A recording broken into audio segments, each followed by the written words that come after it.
Hi, my name is Brad A. Strike, and this is my Week 4 case presentation for William Woods, EDU 503 Sports Law. This week, I chose to study the case Menorah versus Illinois High School Association, which can be found in our textbooks on page 223 through 227 in the book Case Studies in Sports Law by A. Pittman, J. Spengler, and S. Young.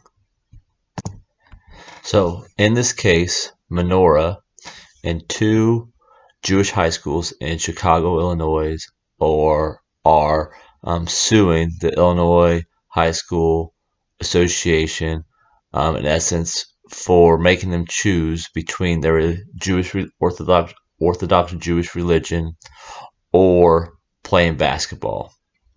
And what their argument is that the Orthodox Jewish basketball players state that they must wear their yarmulkes while playing basketball because of religious beliefs.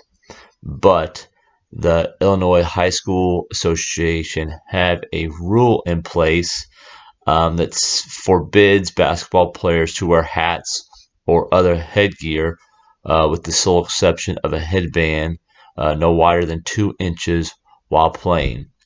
So, with that rule being in place for the Illinois High School Association, Jews would not be able to wear, the Jewish basketball players would not be able to wear their yarmulkes, which is a Orthodox Jews' religious belief, which states that males must have their heads covered at all times except when A, they are unconscious, B, immersed in water, or C, in imminent danger of loss of life.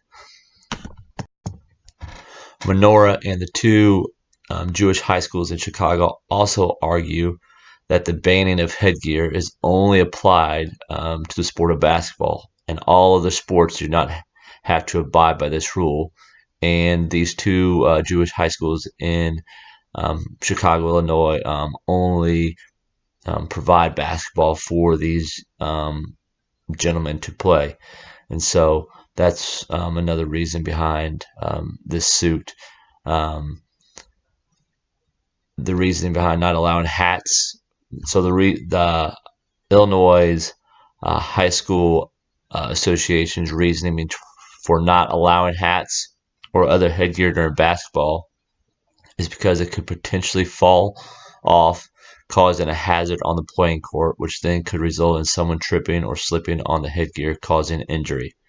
And they stated that the yarmulke is not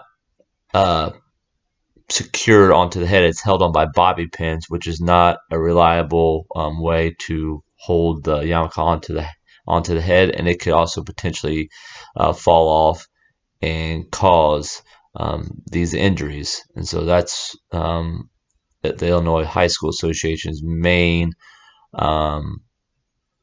cause behind not allowing them to play with the yarmulkes on their head. After the court system heard both sides of the story, they stated that the Menorah and the Jewish high schools' First Amendments were relevant in this case. The court said that the Illinois High School Association was a rule-setting organization and that they could not deny the rights of the plaintiffs to wear yarmulkes because of the First Amendment and the freedom of religion. The ruling was that the Illinois High School Association was forcing the basketball players to give up government benefits, which was the interscholastic sports, or the basketball in this case, because of their religious beliefs, and that this was a violation, again, of the First Amendment. But they also stated there was no document evidence available that showed incidents of a yarmulke coming off during a basketball game and causing injury. Therefore, the Illinois High School Association argument in terms of injury due to the yarmulke falling off was not relevant. The court also had an argument for the Illinois High School Association side as well. They stated that Menorah and the Jewish schools should have tried to come up with a modified yarmulke or headgear that would have been more prone to staying on the head while playing basketball and still met the requirements of the Orthodox Jews' religion. Because in the religion it did not specify that it had to be yarmulke. It just their head just had to be covered, so they could have come up came up with a modified yarmulke or some other headgear and brought that to the Illinois High School Association and you know proposed that for them to wear, and that would have been a better solution um, for the cause. There was also no documentation stating that the basketball players' First Amendment had been violated because the Illinois High School Association did not say that boys could not play. They just stated that they couldn't play with yarmulkes, again, because of the um, worries of it falling off and possibly causing injury to those around them playing.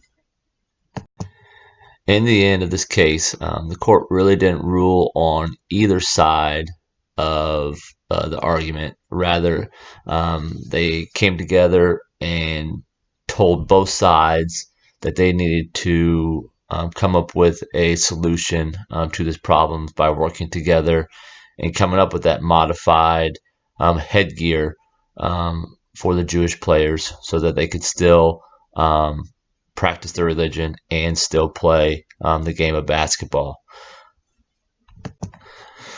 Some implications for the athletic and activity administrator that I gathered from this case is, I believe, communication, open communication between players, parents, community is key. I feel like this case could have been solved way before going to court. I feel like maybe those basketball players and schools and Menorah would have went to the AD of the school and discussed possible solutions or different ways that they could have gotten, solved this, and or even gone to the Illinois High School Association and asked, what can we do to get these boys to be able to play, before even taking it to the court. Because in the end, that's what the court made them do anyway. So I feel like, just having that open communication, always talking, and being able to come up with these solutions before it escalates into further problems is something that an athletic administrator should try to do with their program. Is just always have open communication, and that's it. Thank you.